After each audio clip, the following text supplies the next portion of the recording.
So just as the Human Development Index created by Mehboob ul Haq and Amartya Sen was a crucial moment where members of the United Nations and development economists created an index to prioritize and highlight numbers that reflected what they thought should be something we do. In economics of gender, maybe we would like to make our own index, where we create an index that looks at, well, what is gender equity going on, and is my country more equal or less equal or better or worse than some other country?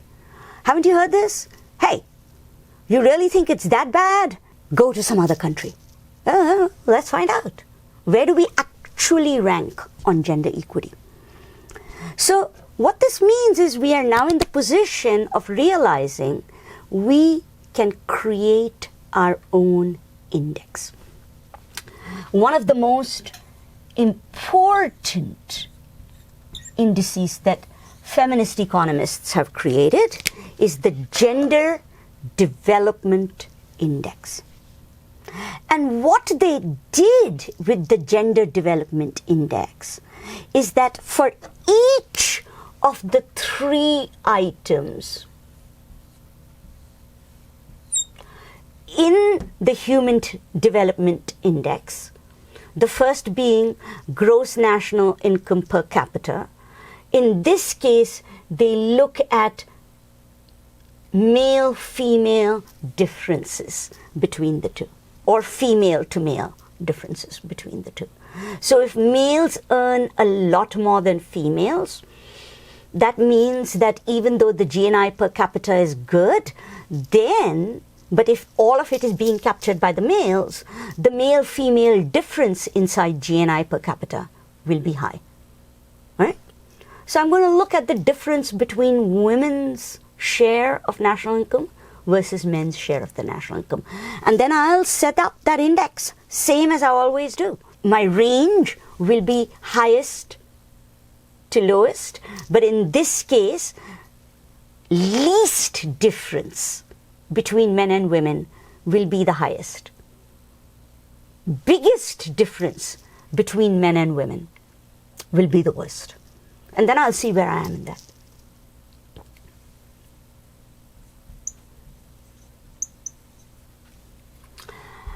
I will then, just as they did life expectancy at birth, I will look at male-female life expectancy at birth. And I look at the difference between that. If that gap is small, it means that men and women are pretty much equally accessing the healthcare system. If that gap is big, it means that, especially in this case, the way we set it up, male versus female, men are accessing it and women are not. Right? So again,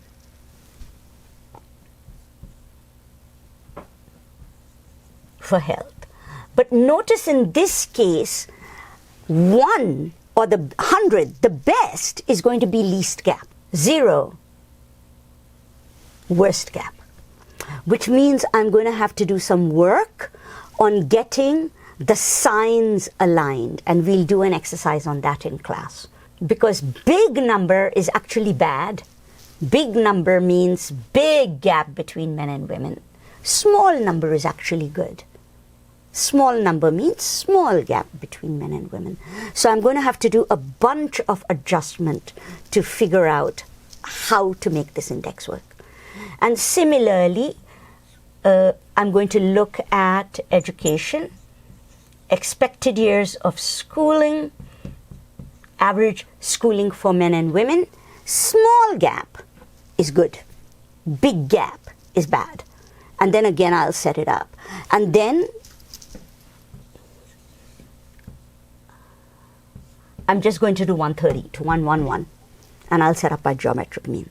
So this then is how I could take my Human Development Index and track those same 3 items to come up with the Gender Development Index. Okay, So you got a great Human Development Index, but are all members of your society sharing equally? Or is it that on average it's great, but it's because the men are doing wonderfully and the women just don't have access to health, adequate income, adequate education, right? So you can begin to see now that we can set up our own indices. We can choose what goes into the index. We can choose the weight we want to give each item. And the key is we have to really come up with measures in that interval scale that capture what we want to do. So just as there is the Gender Development Index, there is also an environmental index. There's an effort to see whether a country's production, because I'm using GNI, right? Am I producing this income by using fossil fuels? Am I producing this income by doing sustainable agriculture? What am I doing? All right? So there are multiple indices we can create depending on our priorities. So what does the politics of numbers and creating our own index tell us?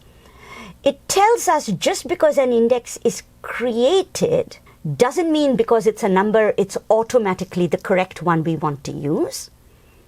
But it also doesn't mean that it's useless because you can create something and someone creates something and someone creates something. Who is to tell?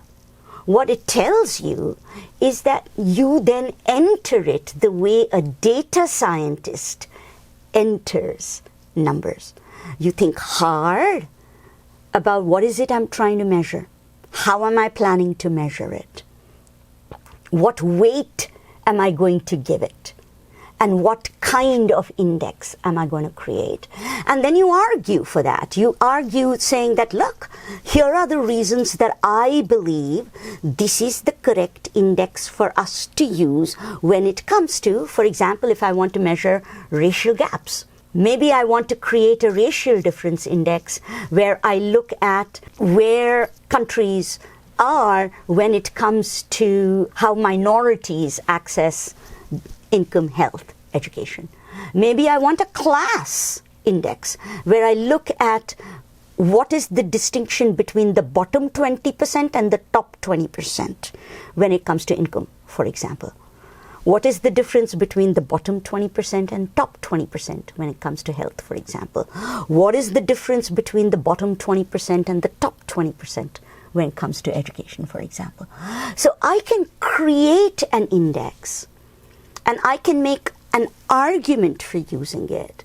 And so for me, this is the politics of numbers. You don't have to accept numbers either as self-evident, nor do you need to view them as mysterious. But at the same time, there is no problem recognizing that when we build numbers, it includes judgment, values, but all policy, all efforts to generate data and measure things when it comes to human societies has this element. So as long as we want to be data-driven, this is what we have to do. And this is a good thing because at least it means it forces us to have good conversations and have clear anchors. When someone says like, well, I think healthcare in this country is better or worse, it's like, okay, let's decide how we're going to measure it. Cost, life expectancy, per capita availability, how are we going to do it? And then that gives us at least a good common basis for our ratings, rankings, and our policies.